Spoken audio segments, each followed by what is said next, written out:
नमस्कार और स्वागत है खुशबू वाली बातें में। यह सिर्फ एक YouTube चैनल नहीं बल्कि उन भावनाओं की खुशबू है जो दिल को छू जाए। यहाँ आपको मिलेंगी कहानियाँ, कभी रहस्यमयी तो कभी भावनात्मक तो कभी बिल्कुल ज़िंदगी के करीब। हर कहानी में बसी होती है एक खुशबू जो आपको सोचने पर मजबूर कर देगी और शायद कहीं ना कहीं आपको खुद से भी मिला देगी। अगर आपको हमारी बातों में सुकून, रहस्य या कोई अपनापन महसूस हो तो चैनल को सब्सक्राइब कीजिए, वीडियो को लाइक कीजिए और अपने अपनों के साथ शेयर करना न भूलिए। आपका साथ ही हमारी सबसे बड़ी ताकत है। तो चलिए अब डूबते हैं खुशबू वाली बातें में। आज की कहानी का नाम है शव यात्रा। गांव विजयनगर अपने आप में शांत और सादा था, पर उस दिन जैसे कोई साया गांव की गलियों में घूम रहा था। मंदिर की घंटियां भी सहमी सहमी सी बज रही थीं। गांव के सबसे बुजुर्ग और जाने माने वैद्य पंडित हरिनाथ जी का अचानक निधन हो गया था, परंतु उनकी शव यात्रा में जो घटा उसने पूरे गांव को हिलाकर रख दिया। हरिनाथ जी अपने ज्ञान, सेवा और रहस्यमयी व्यवहार के लिए जाने जाते थे। कहा जाता था कि वे नाड़ी देखकर मनुष्य के भूत, भविष्य और मृत्यु तक की तारीख बता देते थे, मगर अपनी मृत्यु के विषय में उन्होंने कभी कुछ नहीं कहा।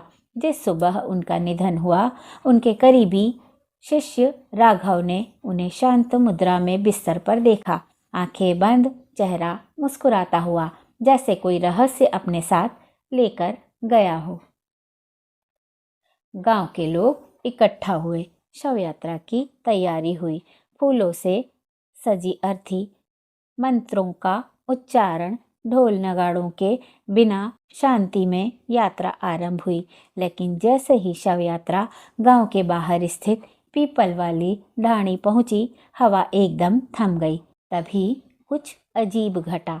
शव की आंखें खुली, भीड़ में चीख पुकार मच गई। कुछ लोग भाग खड़े हुए, पर राघव वहीं खड़ा रहा। हरिनाथ जी की आंखों से आंसू बह रहे थे, मगर वे बोले नहीं। बस उनका हाथ धीरे धीरे राघव की ओर उठा और फिर शांत हो गया। इस घटना के बाद शव यात्रा पूरी की गई। अंतिम संस्कार संपन्न हुआ, मगर गांव वालों के मन में डर और सवाल की लहर दौड़ गई। अगले दिन राघव अकेला उनके कक्ष में गया। वहाँ एक पुराना संदूक रखा था जिसे कभी किसी ने नहीं खोला था। संदूक में एक चिट्ठी रखी थी जिस पर लिखा था, जिस दिन मेरी आंखें शव यात्रा में खुलें, समझ लेना कि मेरा समय अभी पूरा नहीं हुआ है, पर मेरा कर्म पूरा हो गया। मेरा ज्ञान अब तुझ में स्थानांतरित हो चुका है। मेरी मृत्यु एक लीला थी, अंतिम परीक्षा। अब तू मेरा उत्तराधिकारी है। उस पीपल की छांव में जो देखा वह तुझे जीवन भर समझाता रहेगा। मृत्यु कभी अंत नहीं होती। राघव कांप गया। वह जान गया था कि सब यूं ही नहीं था। उस दिन के बाद राघव ने बैठक विद्या और अध्यात्म का मार्ग अपनाया। गांव वाले पहले डरे, फिर धीरे धीरे विश्वास करने लगे कि राघव में हरिनाथ जी की छवि है। हर अमावस की रात पीपल वाली ढाणी से अब भी एक धुंधली परछाई दिखती थी, जैसे कोई शव यात्रा में आंखें खोलने वाला अभी भी देख रहा हो अपने उत्तराधिकारी को कर्मपथ पर चलते हुए। मृत्यु का रहस्य वही जानता है जो जीवन को पूर्णता से जीता है। कभी कभी कोई चला भी जाता है तो पीछे कुछ ऐसा छोड़ जाता है जो अमर हो जाता है। एक विरासत, एक संकेत, एक रहस्य। हरिनाथ जी की चिट्ठी पढ़ने के बाद राघव को न केवल उनकी जगह लेनी थी, बल्कि उस गूढ़ संकेत को भी समझना था। उस पीपल की छांव में जो देखा वह जीवन भर तुझे समझाता रहेगा। अगली पूर्णिमा की रात राघव अकेला उस पीपल वाली ढाणी की ओर चला गया। चारों ओर सन्नाटा था, बस पत्तों की धीमी धीमी सरसराहट, जैसे कोई फुसफुसा रहा हो। राघव ने देखा वही पुराना पीपल का पेड़ जिसकी जड़ें अब जमीन से बाहर आ गई थीं। उसे हरिनाथ जी की आंखें याद आईं, वो आंखें जो शव यात्रा में खुली थीं। राघव ने ध्यान मुद्रा में बैठकर पीपल की छांव में आंखें बंद की। तभी अचानक ठंडी हवा का झोंका आया और एक अजीब सी गंध हवा में घुल गई, जैसे किसी पुराने आयुर्वेदिक ग्रंथ की। और तभी एक स्वर सुनाई दिया, अभी तो शुरुआत है। हरिनाथ केवल एक द्वार थे, असली रहस्य उनकी मृत्यु के बाद शुरू हुआ है। राघव ने आंखें खोली। सामने एक धुंधली आकृति खड़ी थी। न वह हरिनाथ थे, न कोई ज्ञात व्यक्ति। उनकी आंखें चमक रही थीं।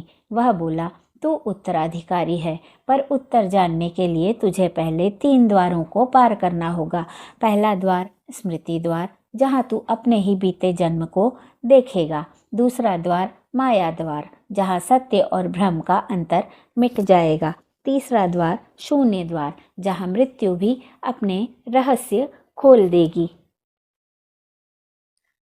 धुंधली आकृति ने राघव के मस्तिष्क को छू लिया और फिर शुरू हुआ एक अद्भुत अनुभव। राघव ने अपने सामने एक गांव देखा, पर वह विजयनगर नहीं था। यह पुराना गांव था, जैसे सैकड़ों वर्ष पहले का, और वहाँ एक वैद्य था। नाम भी राघव ही था, मगर वह निर्दयी था। अमीरों का इलाज करता, गरीबों को अनदेखा करता। एक दिन एक बच्ची, जिसने यह देखा था कि राघव ने उसे अनदेखा किया, उसकी गोद में मर गई। उसी क्षण उस वैद्य ने प्रतिज्ञा की, अगले जन्मों तक मैं बिना भेदभाव के सेवा करूंगा। यही मेरा प्रायश्चित होगा। राघव की आंखें खुल गईं। वह पसीने से भीगा था। समझ आ गया, यह पहला द्वार था, उसका अपना अतीत, उसकी कर्म की स्मृति। यह पहला द्वार था, स्मृति द्वार। अगले दिन राघव का रूप बदला हुआ था। वह और भी विनम्र और गंभीर हो गया, मगर अब उसके सामने था दूसरा द्वार, माया द्वार, जहाँ दिखता सब कुछ सच नहीं होता और जो सच है वह दिखता नहीं।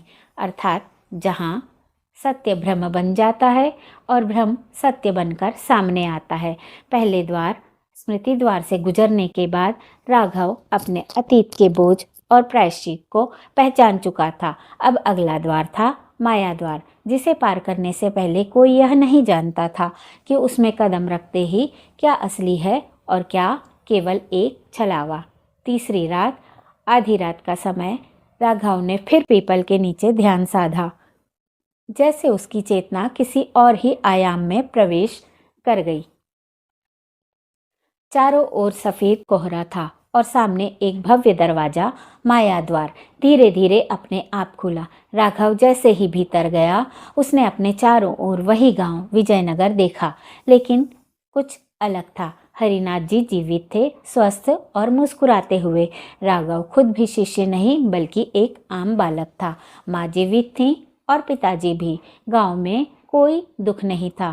क्या ये स्वप्न था या कोई और जीवन? राघव भावुक हो उठा। उसने माँ को छूने की कोशिश की और वे गायब हो गईं। हर कोई उसे पंडित हरिनाथ कह रहा था। राघव के नाम का कोई अस्तित्व नहीं था। परीक्षण शुरू होता है। अचानक उसे बुलाया गया गांव के चौपाल में, जहां बताया गया कि तुम्हारी शव यात्रा निकलनी है क्योंकि तुम अब जीवित नहीं हो। राघव चौंक गया। मैं जिंदा हूँ, मैं राघव हूँ, उसने चिल्लाया। लोग हंसे। माया में जब कोई फंसता है तो अपनी पहचान खो देता है। वह भागा अपने घर की ओर, पर रास्ते बदल गए। मंदिर की मूर्तियां उसे देखने लगीं। पीपल का पेड़ जो शांत था, अब उसके पत्तों से संकेत देने लगा। यदि सत्य को जानना है तो भ्रम को पहचानना होगा। स्वयं को खोकर ही सत्य को पाया जा सकता है। तभी हरिनाथ जी उसके सामने प्रकट हुए, मगर इस बार उनका चेहरा अंधकारमय था। तू मुझ में बदलना चाहता है राघव, मगर मेरे नाम में खो गया है। तू मेरा उत्तराधिकारी है, पर केवल तब तक जब तक तू खुद को भूल नहीं जाता। राघव घबरा गया। तो मैं क्या हूँ, हरिनाथ या राघव? हरिनाथ की छाया मुस्कुराई। तू वही है जो मृत्यु के पार भी खोजे, न नाम न रूप, केवल चेतना। माया का द्वार बंद होता है। राघव ने आंखें बंद की। सब कुछ शांत हो गया। फिर उसकी आंख खुली। फिर वह पीपल के नीचे था, अकेला, मगर अब के बार उसके भीतर एक नया बोध था। वह अब भ्रम और सत्य का अंतर पहचान चुका था। वह जानता था कि जो दिखाई देता है वह आवश्यक नहीं कि वास्तविक हो, और जो असत्य लगता है उसी में कभी कभी परम सत्य छुपा होता है। जैसे ही वह उठने लगा, पीपल के नीचे मिट्टी में एक प्राचीन ताम्रपत्र चमक उठा। उस पर केवल 2 शब्द खुदे थे, शून्य द्वार, जहाँ न केवल जीवन है न मृत्यु, केवल मौन का रहस्य। अब तक राघव 2 द्वारों, स्मृति और माया को पार कर चुका था। अब बचा है अंतिम द्वार, शून्य द्वार, जहाँ उसे मृत्यु की वास्तविकता से साक्षात्कार करना है। वहाँ कुछ नहीं है और वही सब कुछ है। अगली अमावस की रात गांव में घुप अंधेरा था। कोई नहीं जानता था कि क्या होने वाला है। कोई दीप नहीं जलता था, कोई आवाज नहीं होती थी, पर राघव जानता था यह रात अंतिम है। पीपल की छांव में बैठते ही उसके आसपास एक गहरा काला कुहासा छा गया और तभी शून्य द्वार प्रकट हुआ। यह द्वार बाकी द्वारों से अलग था। न कोई आकार, न कोई चमक, बस एक अदृश्य खिंचाव, जैसे अंतरिक्ष में कोई छेद हो। राघव ने बिना भय के उसमें प्रवेश किया। मौन की दुनिया में प्रवेश। अंदर कोई दृश्य नहीं था, कोई ध्वनि नहीं थी, कोई स्मृति नहीं थी, बस एक शून्य, अनंत मौन। राघव वहां अकेला नहीं था। उसके सामने एक आकृति बनी, बिना चेहरा, बिना शरीर, बस एक उपस्थिति। वह बोली, मैं मृत्यु हूँ और मैं जीवन भी। तेरे हर प्रश्न का उत्तर मैं नहीं दूंगी, बल्कि तुझे तेरे भीतर ले जाऊंगी। राघव का अंतरयात्रा प्रारंभ होती है। अचानक राघव अपने अस्तित्व से परे चला गया। वह स्वयं को बचपन में देखता है, जब उसने पहली बार किसी की मृत्यु देखी थी। फिर हरिनाथ जी की गोद में, जब उसने उन्हें अनाथ होने पर अपनाया था। फिर उसकी अपनी शव यात्रा और अंततः एक अंधकार, जहाँ कोई नाम, शरीर, संबंध नहीं। वहीं उसे एक बोध हुआ, मृत्यु एक अनंत नहीं है, यह एक द्वार है जहाँ आत्मा विश्राम करती है, फिर नवजीवन की ओर बढ़ती है। उसे समझ आया, हरिनाथ जी ने इसलिए शव यात्रा में आंखें खोली थी, क्योंकि वे मृत्यु के रहस्य को जानते थे। उनकी मृत्यु भी संकेत थी ज्ञान सौंपने का। शून्य द्वार की ऊर्जा जैसे शांत हो गई। राघव ने आंखें खोली। वह अब भी पीपल के नीचे था, मगर वह अब राघव नहीं था। वह चेतना था जो मृत्यु से नहीं डरता। उस दिन के बाद विजयनगर में एक नई परंपरा शुरू हुई। हर शव यात्रा के पहले पीपल की छांव में शव को लाया जाता था।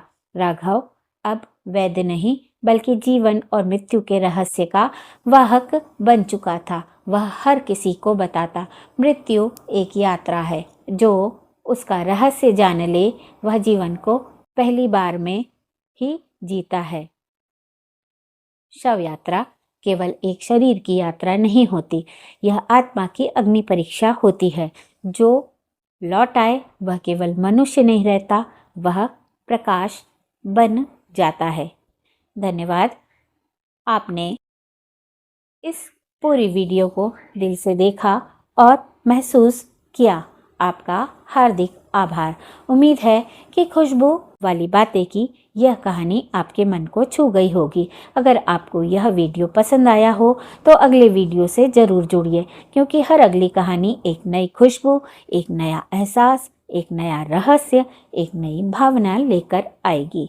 कमेंट में जय श्री राम लिखकर अपना आशीर्वाद और समर्थन ज़रूर दीजिए। आपके हर शब्द से हमें नई प्रेरणा मिलती है। धन्यवाद। फिर मिलेंगे एक और नई खुशबू के साथ, खुशबू वाली बातें में।